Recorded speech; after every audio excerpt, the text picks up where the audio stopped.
Okay, so when talking about implicit differentiation, we have this nice little property right here that if we turn our f of x, y, it just move everything to one side of the problem and say, all right, this is going to equal 0. Then if I'm looking for the partial derivative of z with respect to x, this is going to be negative f sub x divided by f sub z. And the partial derivative of z with respect to y would be the negative f sub y divided by f sub z. And then if you have other variables and other letters, this basically follows the exact same format. Okay? This is a nice little trick to make some problems a little bit easier. I'm going to also do it the classical way. Okay? Not classical way, but the way I taught myself to do it. So, let's say we have e to the z minus xy z is going to equal 0. Right? Now, if I'm going to look for the partial derivative of z with respect to x, okay, so it's going to follow this formula right here. This right here is my f, well, of x, y, z.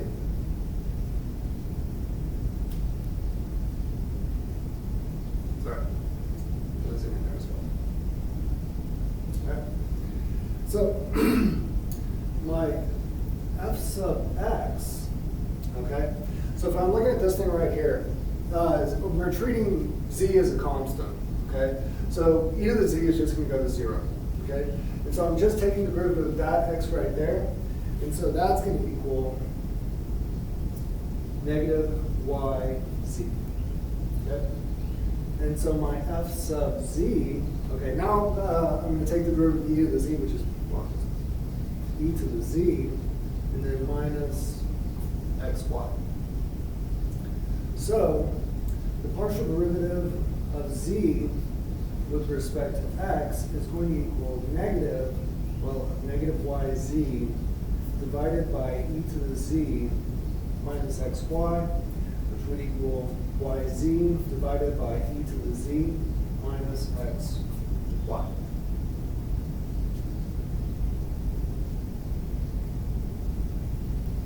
Okay?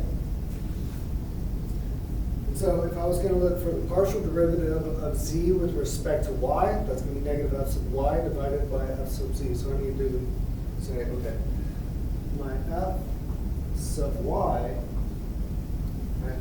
Once again, I'm treating e to the z as just, or z as being a constant, so the derivative of e to the z would go to 0. And so the only thing I'm taking the derivative of right there is this guy, okay? And so that's going to come out to negative xz, and, well, f sub z is the same. That's going to equal e to the z minus xy. And so the partial derivative of z with respect to y is going to equal now negative of negative xz divided by e to the z minus xy, which will equal xz divided by e to the z minus xy.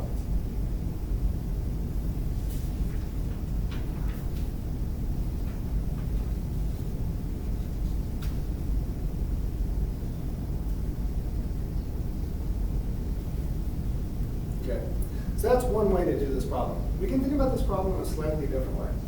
So instead of setting f of x, y, z equal to 0, what if this problem was formulated in a slightly different way? And I said, I don't want to use this formula right here. Okay? So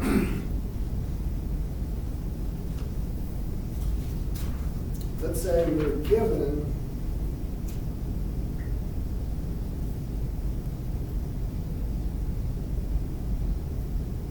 e to the z, and we're going to take the partial derivative with respect to x. It's going to equal the partial derivative with respect to x of x, y, z, and we're going to find the partial derivative of z with respect to x. Okay, doing things like this is actually kind of derivation of the formula that you saw just a second ago. Okay? And so, in this case, what are we going to do? We're going to say, okay, z is a function of x. Okay? So I want the partial derivative of z with respect to x. So every time I hit a z, I'm going to say, okay, well, this is going to be the partial derivative of z with respect to x. So, this becomes e to the z times the partial derivative of z with respect to x. Okay. Now I'm viewing z as a function of x. So when I do this part of the problem right here, I'm gonna have to do the product rule on this because I'm gonna have to derivative of x with respect to x is going to be 1. And we're going to have to consider that z is a function of x, so we're taking the partial derivative of z with respect to x.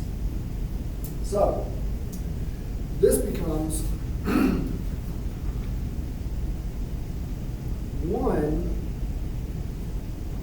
times yz, and then plus now xy, and the partial derivative of z with respect to x. Okay? So if I move these guys over to the other side, I'm going to get, well, I'll write it like this. E to the z minus xy times the partial derivative of z with respect to x is going to equal now yz. So the partial derivative of z with respect to x is going to equal now yz divided by e to the z minus xy. Okay? And so you can see that doing it either way, yeah, we're getting to yz divided by e to the z minus xy. It is another alternative way of doing this problem. If you want to do it either way, then it's really up to you. So let's say I was going to look for the partial derivative of z with respect to y. So the partial derivative of y of e to the z is going to equal partial derivative with respect to y of xyz, and say find the partial derivative of z with respect to y. Okay? So now on this problem, we're not saying z is a function of x. Okay? We're just going to say z is a function of y. So whenever I hit a z, I'm going to get a partial derivative of z with respect to y. But I'm going to have to consider that y right there as well. So what is this going to give me? That's going to be e to the z, now the partial derivative of z with respect to y. And this is going to equal x times 1 times z plus xy, the partial derivative of z with respect to y. Okay. We'll move this guy over to the other side.